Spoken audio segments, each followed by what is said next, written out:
बात कर लेते हैं गोदावरी पावर एंड इस्पात लिमिटेड की। क्विकली एनालिसिस देख लेते हैं। चैनल को लाइक एंड सब्सक्राइब करना मत भूलेगा। तो जीपीएल में आप देख रहे होगे कि स्टॉक में ब्रेकआउट हुआ है, फाइनली एक डबल बॉटम फॉर्मेशन बनी और ओवरऑल जो अपसाइड पोटेंशियल रहा है 14 मिलियन का, यहाँ पे वॉल्यूम दिख रहा है, 12-13% का मूव रहा। जो हर्डल देखने को मिल रहा है ईएमएस के करीब है। वाक़ा अगर यहाँ पे आप देखें तो जो पुराने सेंटिमेंट यहाँ से अगर चले आ रहे थे स्टॉक के, करेक्शन तो उन्होंने 42% अच्छा दिखाया है और इतना ज़्यादा स्टॉक चला भी नहीं था कि भाई बड़े करेक्शन की ज़रूरत है, क्योंकि stock time to time correct होता रहा। लास्ट जो इसमें करेक्शन बना था इधर से अगर आप नोटिस कर दें तो ऑलरेडी पहले 33% करेक्ट हो चुका था, तो बहुत ज़्यादा यहाँ पे गिरने की संभावनाएं नहीं थी और जिस हिसाब से वॉल्यूम यहाँ सूट हुआ है तो एक तरह से अपन को ट्रेंड रिवर्सल होते हुए नजर आ सकता है। बिकॉज लास्ट अगर आप रेड कैंडल देखते हैं जो बड़ी बनी थी यहाँ पे दिसंबर में, उसके बाद से स्टॉक यहाँ फॉल करने लगा था और अब एज इट इज एक अपन को बुलिश कैंडल बनती हुई नजर आ रही है जिसका वॉल्यूम काफी हैवी है। फिलहाल के लिए अगर अपसाइड पोटेंशियल कोई भी अगर रहेगा यहाँ पे तो ये ईएमएस के बाद रहेगा। और यहाँ पे अगर डेली टाइम फ्रेम का आरएसआई आप यहाँ चेक करते हैं तो ओवरसोल्ड है मल्टीपल टाइम और इस जोन के ऊपर निकलने की कोशिश हो रही है। बिकॉज जब भी स्टॉक इस जोन के आरएसआई में ऊपर निकल जाता है, ब्रेकआउट दे देता है, तो बड़ी संभावनाएं रहती है कि स्टॉक 200 के ऊपर डेफिनेटली चलेगा।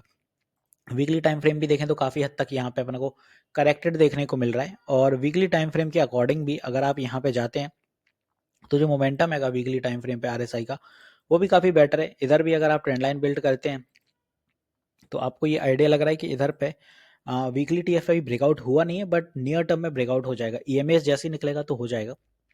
1 आवर टाइम फ्रेम का जो अपना मोमेंटम है ओवरबॉट है, तो को शॉर्ट टर्म रिट्रेस पे जरूर पकड़िए।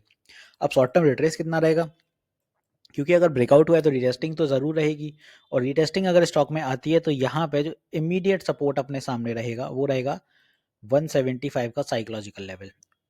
ये एक पहला सपोर्ट होगा। बाय एनी मींस इसके नीचे अगर जा रहा है तो फिर 170, ये दो सपोर्ट रहेंगे।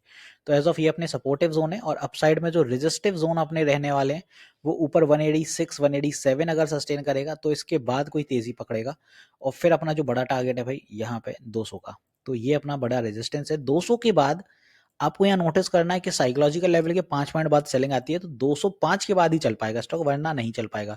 तो 205 निकलेगा तो ये 210 के आसपास के जोन दिखेंगे यहाँ पे। तो ये सारे रेजिस्टेंस और सपोर्ट आई होप आप बहुत अच्छे से क्लियर हो गए। स्टॉक के रिजल्ट की बात करते हैं तो यहाँ पे गोदावरी पावर के जो रिजल्ट हैं इस बार सेल्स जो रही है वो 1298 सीआर की रही है। लास्ट ईयर के दिसंबर से हल्की सी कम है, लास्ट ईयर 1309 था।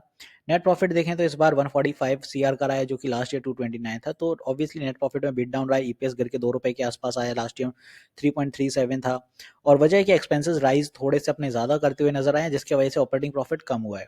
तो एक्सपेंसेस बढ़ते घटते रहते हैं भाई टाइम के अकॉर्डिंग। यहाँ पे अगर इस बार देखो आप तो मटेरियल कॉस्ट लास्ट टाइम 53% था, इस बार 60% बढ़ा है। एम्प्लॉय कॉस्ट इस बार 5% बढ़ गई है, लास्ट टाइम 4% थी। तो इसके अफेक्ट पड़ जाते हैं ओवरऑल, बट इतने बुरे रिजल्ट नहीं है। इन्वेस्टर्स में देखें तो एफआई के जो स्टेक हैं वो 7% के अराउंड चल रहे हैं और एज इट इज थोड़े बहुत ऊपर नीचे होते हैं बट 7% के आसपास इंटैक्टनेस दिख रही है। डीआई 1.9 है जो कि रिसेंट के क्वार्टर में 1.5 था और प्रमोटर 63.51 के साथ यहाँ पे हल्के से स्टेक बढ़े हैं प्रमोटर्स के। तो आई होप यहाँ पे गोदावरी स्पैट आपको अच्छे से समझ आ गया कि स्टॉक में कौन से होल्डर्स हैं, कैसे क्या अपन को जो सेंटिमेंट दिखेंगे आने वाले दिनों में। बिकॉज एफआई और डीआई के यहाँ पे इन्वेस्टिंग उसी हिसाब से पता चल जाता है। तो स्टॉक सही चल रहा है और करेक्टेड है, शॉर्ट टर्म में जितना था ब्रेकआउट दे चुका है, ईएमएस के ऊपर ट्रेल करने की कोशिश कर रहा है, सस्टेन भी कर जाएगा। तो 200 पहला टारगेट है, 200 सस्टेन करेगा तो फिर धीरे धीरे 205 निकलने के बाद 220 का टारगेट आएगा। 220 फिर 225 जो रेजिस्टेंस रहेगी वो इसलिए क्योंकि साइकोलॉजिकल लेवल है। इस तरह से आप यहाँ पे टाइम कर सकते हैं और स्टॉक का जो हाई है वो यहाँ पे 250 का है, तो 250 के आसपास के रिटर्न्स भी मिलेंगे। बट एज ऑफ मार्केट जब शॉर्ट टर्म में बुलिशनेस रन दिखाएगा, अभी 2 दिन में तो मार्केट को भी जज नहीं कर सकते कि भाई मार्केट रिवर्स है या नहीं है। बिकॉज ओवरसोल्ड था, हैविली गिरा था, क्योंकि 23,000 से जो 22,000 की जर्नी की है मार्केट ने वो एक हफ्ते में कर दी उसने, तो इसलिए बहुत तेजी से नीचे आया है। तो शॉर्ट टर्म रिकवरीज हैं अभी, तो देखते हैं क्या रहता है। अब यहाँ पे गोदावरी पावर बहुत अच्छे से क्लियर कर दिया। एक चीज़ और बता दूं, मैं लाइव सेशंस भी लेता हूँ मार्केट आवर में, सुबह 9:30 बजे लाइव आता हूँ, सेम एज इट इज शाम 9 बजे भी लाइव आता हूँ। तो आप अपनी क्वेरी क्लियर कर सकते हैं, लाइव सेशन में इंटरेक्ट कर सकते हैं। यूट्यूब पर स्ट्रीम होता है, फ्री ऑफ कॉस्ट होता है। तो मिलते हैं नेक्स्ट वीडियो में। This is me Shubham Yadav signing off.